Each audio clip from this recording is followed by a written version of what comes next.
सबसे पहले आपके स्क्रीन के ऊपर एक क्वेश्चन मार्क है। क्वेश्चन मार्क ये है, पतरस कौन था? जी हां दोस्तों, पतरस प्रभु यीशु का पहला चेला, जिसको कहते हैं first disciple of Jesus Christ. ये पहला चेला था ना। यूहन्ना की किताब उसका 1:44, the book of John chapter 1 verse 44 लिखा है कि फिलिप्पुस तो अंद्रियास और पतरस के नगर बेतसदा का निवासी था। पतरस कहां का था? तो लिखा है कि बेतसदा। बेतसदा, ये जो मैप है आप इसको देख सकते हैं। जिस क्षेत्र में यीशु पतरस को मिले या गए, वहां के ज्यादातर लोग एक काम करते थे और वो था मछली पकड़ना, जिसको कहते हैं फिशरमैन, मछली पकड़ने वाले ना। बेतसद इसका अर्थ क्या है? अगर इसको दो टुकड़े करें, आपस में इसको दो टुकड़ा कर बताएं, तो आप यहां पे देख सकते हैं इन हिब्रू बेत मींस हाउस एंड जेद means both hunting and fishing. तब जाकर कहते हैं बेतसदा, इसका मतलब है मछली पकड़ने का घर,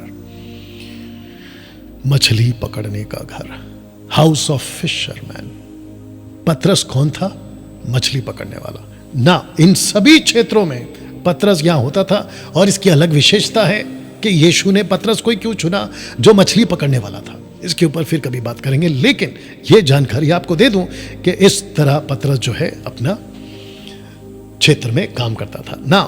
आप ये ऊपर पहले पढ़ लेंगे, लिखा है कि नए नियम में सबसे ज्यादा नाम पतरस का है। दूसरा, यीशु ने सबसे ज्यादा बात पतरस से की थी। तीसरा, सबसे ज्यादा डांट भी पतरस को ही मिली थी। चौथा, सबसे ज्यादा तारीफ भी पतरस को ही मिली थी। पांचवा, शैतान नाम सिर्फ पतरस को ही मिला था कि तू शैतान है, अगर आप इस बात को जानते होंगे। मत्ती की किताब 16 अध्याय। यीशु ने प्रार्थना सिर्फ पतरस के लिए ही किया था, जिसका यह वचन आपके बीच में मैं रख दे रहा हूं, लूका की किताब 22:32। परंतु मैंने तेरे लिए विनती की है कि तेरा विश्वास जाता ना रहे। या ये सब कुछ आप बाद में पॉज करके आप पढ़ सकते हैं और आप इसकी जानकारी हासिल कर सकते हैं ना। ये सब कुछ हम आपके बीच में क्यों रखते हैं? ताकि आपको बेसिक स्टडी, बेसिक जानकारी मिल सके। तो मैं वापस कह देता हूं कि नए नियम में सबसे ज्यादा नाम पतरस का, यीशु ने सबसे ज्यादा बात पतरस से की, सबसे ज्यादा डांट भी पतरस को ही मिली, सबसे ज्यादा तारीफ पतरस की को ही मिली या उसकी होती थी। पतरस को शैतान कहा, सिर्फ पतरस को और पतरस के लिए ही प्रार्थना भी किया, क्योंकि पतरस एक ऐसा व्यक्ति था जिसको हम समझते हैं कि परमेश्वर ने अद्भुत तरीके से इस्तेमाल किया 4 किताबों के माध्यम से। पतरस ने कहा तू मसीहा, परमेश्वर पिता, जिसको हम कहते हैं ऑलमाइटी गॉड, उस व्यक्ति ने जिसका नाम है पतरस, उसको रिवील किया, उसको प्रकाशन दिया कि जिस यीशु को तू जिसके पीछे चल रहा है 3.5 साल से, वो कोई और नहीं है, ये वही मसीहा है जिसकी प्रोफेसी दानियल ने, जिसकी प्रोफेसी कई नबियों ने करी थी। मसीहा, जी हां ना। तब ही नीचे एरो देख लीजिएगा, लिखा है कि पतरस का नाम बदला गया। जैसे ही यह प्रकाशन मिला, पतरस का नाम बदला गया। मत्ती 16:18। और मैं भी तुझसे कहता हूं कि तू पतरस है और मैं इस पत्थर पर अपनी कलीसिया बनाऊंगा। अरामिक में कैफा और ग्रीक में पेट्रोस, जिसका अर्थ होता है रॉक, पत्थर, जो कि वचन आपके बीच में रखा गया है। बहुत सटीक और बहुत अर्थ के साथ परमेश्वर अपने लोगों को चुनता है और अपना काम वो करता है ना। पतरस ही था जिसने पहला कदम रखा था, यहां भी और यहां भी। आप ये 2 जगह देख सकते हैं। क्यों? क्योंकि पतरस को पता था, जब यीशु को उसने पानी पे चलता हुआ देखा, पतरस ने बाकी जितने 11 चेले बोट में दुबक कर, छुप कर, डर कर बैठे थे, आंधी है, तूफान है, मर जाएंगे, XYZ, पतरस ही था, पता नहीं क्या हुआ उसके साथ में। उसने जैसे यीशु को पहचान लिया, उसने कहा कि अगर आप हो मैं भी चलूंगा। पतरस था जिसने फर्स्ट टाइम, उसके बाद किसी ने नहीं, क्योंकि रिकॉर्ड नहीं है इसलिए कह रहा हूं। यीशु के बाद अगर कोई पानी पे चला, यह शख्स था जिसका नाम है पतरस। यह पतरस ही था जो यीशु की कब्र में पहला पैर रखा, क्योंकि भागा पहले यूहन्ना, उसके पीछे से भागा पतरस। यूहन्ना पहुंच चुका था लेकिन उसने कदम नहीं रखा, लेकिन जब पतरस पीछे से पहुंचा, वो अंदर गया, जिसका रिकॉर्ड आपकी बाइबल करती है ना। मैं आपको फिर से याद दिलाता चलूं कि जितने फेसबुक पर अभी देख रहे हैं, क्या आप शेयर कर रहे हैं, क्या आप दूसरों तक इसको बांट रहे हैं, क्या ये जानकारी आप लोगों तक पहुंचा रहे हैं, प्लीज करिएगा। पतरस ने ये रूप देखा था, पतरस ने ये रूप देखा था, पतरस ने यीशु को इस तरीके से उसका रूपांतर होते हुए देखा था। बाइबल कहती है कि यीशु के वस्त्र इतने सफेद थे कि कोई धोबी भी इतना साफ नहीं धो सकता था, चमकता हुआ। और पतरस ने यह दृश्य देखा था, उसने एलिया को देखा, उसने मूसा को देखा, और उसने यह आवाज सुनी ऊपर से आते हुए, ये मेरा प्रिय पुत्र है, इसकी सुनो, इसकी सुनो। मूसा की नहीं सुनना है, एलिया की नहीं सुनना है।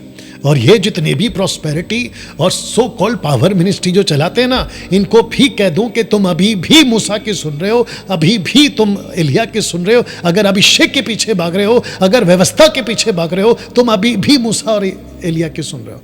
जबकि ऊपर से आवाज आई, मेरे बेटे की सुनो, मेरा बेटे की सुनो। इसका मतलब है यीशु की सुनो।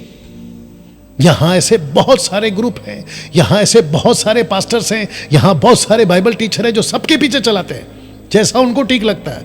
लेकिन उन 10% में, जिसमें मैं खुद की गिनती करता हूं, आपको हम यीशु के पीछे चलाते हैं। पतरस का इनकार करना चारों पुस्तकों में,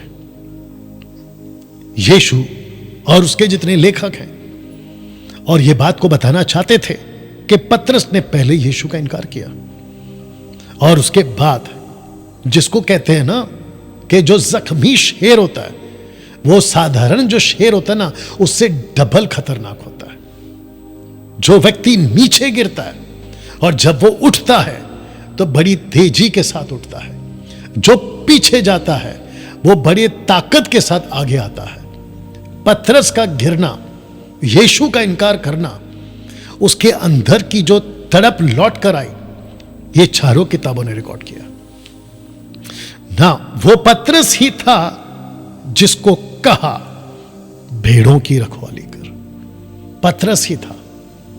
इसने कहा, मैं 3 बार यीशु को कहा, मैं नहीं जानता, नहीं जानता, नहीं जानता।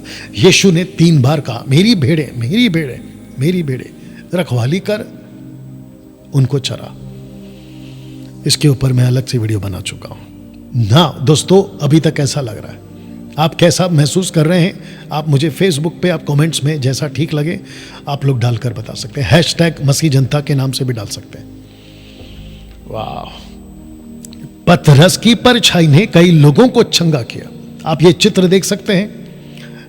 पतरस एक मात्र ऐसा डिसाइपल जिसको परमेश्वर ने इतनी ताकत दी कि पतरस, तेरे हाथों से तो चमत्कार होगा, सब कुछ तेरे हाथों से तो कराऊंगा, लेकिन एक ऐसा वक्त आएगा कि तू इतना फेमस हो जाएगा, मैं तुझे ऐसा अनुग्रह दूंगा कि तेरी परछाई से लोग ठीक होंगे। और यह दृश्य वही है कि जहां जहां पतरस की परछाई पड़ती थी, लोग ठीक हो जाते थे। क्या डैनियल भाई आज हो सकता है? बिल्कुल हो सकता है। क्या प्रभु आज चमत्कार करता है? बिल्कुल करता है, मैं इस बात को मानता हूं। क्या आज भी ऐसा कुछ करवा सकता है? बिल्कुल करवा सकता है। लेकिन उन सब से बच के रहो जो ऐसा करके यीशु के नाम पर पैसे कमाते हैं, पैसे का डिमांड रखते हैं, कभी तेल बेचते हैं तो कभी पानी बेचते हैं। ऐसे लोगों से आपको बच के रहना है, क्योंकि पतरस अगर चाहता उस वक्त लाखों करोड़ों रुपए कमा सकता था, लेकिन उसने ऐसा कोई शर्त नहीं रखा। और दूसरा बता दूं, पतरस अपने पीछे बॉडीगार्ड्स लेकर नहीं घूमता था। बॉडीगार्ड समझते हैं ना, आजकल अब बड़ा तमाशा चल रहा है, खासकर पंजाब में बॉडीगार्ड्स लेकर घूमते हैं, पुलिस लेकर घूमते हैं। तुम डरपोको, अगर इतना डर है तो सेवा में उतरे क्यों? और ये तामझाम क्यों, ये तमाशा क्यों, और साबित क्या करना चाहते हो? तो जिसके चलते दोस्तों ये बात आपके बीच में रख रहा हूं कि पतरस की परछाई ने कई लोगों को चंगा किया था। पतरस को छुड़ाया गया था जेल से। आप इसको एक चमत्कार के रूप में देख सकते हैं, कोई दिक्कत नहीं। एक बड़ा आश्चर्यकरम पतरस के लाइफ में हुआ, देख सकते हैं, कोई दिक्कत नहीं। लेकिन इसके पीछे एक मकसद है। कि पतरस को जेल से क्यों छुड़ाया। अगर नहीं छुड़ाते पतरस को जेल से, एक्ट चैप्टर 12 की कहानी बता रहा हूं, अगले दिन इसका मौत होने वाला था, लेकिन इसका मौत नहीं हो, क्योंकि यीशु ने कहा था, पढ़ लीजिए यूहन्ना 21:18 में, मैं तुझसे के सच सच कहता हूं, जब तू जवान था तो अपनी कमर बांधकर जहां चाहता था वहां फिरता था, परंतु जब तू बूढ़ा होगा, इसका मतलब है जब वो यहां था तो वो जवान था, लेकिन जब वो, एक जगह की फोटो दिखाऊंगा, जब वो रोम पहुंचा, वहां तक पहुंचने तक ये बुढ़ा हो चुका था। तो यीशु ने कहा, मैं तुझे यहां से इसलिए छुड़ा रहा हूं क्योंकि काम बहुत करना है। सब मर रहे थे, याकूब का गला काटकर मार दिया गया था, पतरस तब भी था, स्टीफन को पत्थर से मार दिया गया, ये तब भी था। एक्ट चैप्टर 8 में लिखा है कि कलीसिया तितर बितर हो गई, पौलुस सबको मार मार कर और कितनों को कत्ल कर कर कितनों को जेल खाने में डाला था, उसके बावजूद पतरस था। क्यों? क्योंकि यीशु चाहता था कि ये आखिर तक, यानी कि बुढ़ापे तक बहुत सारी कलीसियाओं को स्थापित करे, बहुत सारी बातों को रखे और उसके बाद मरे।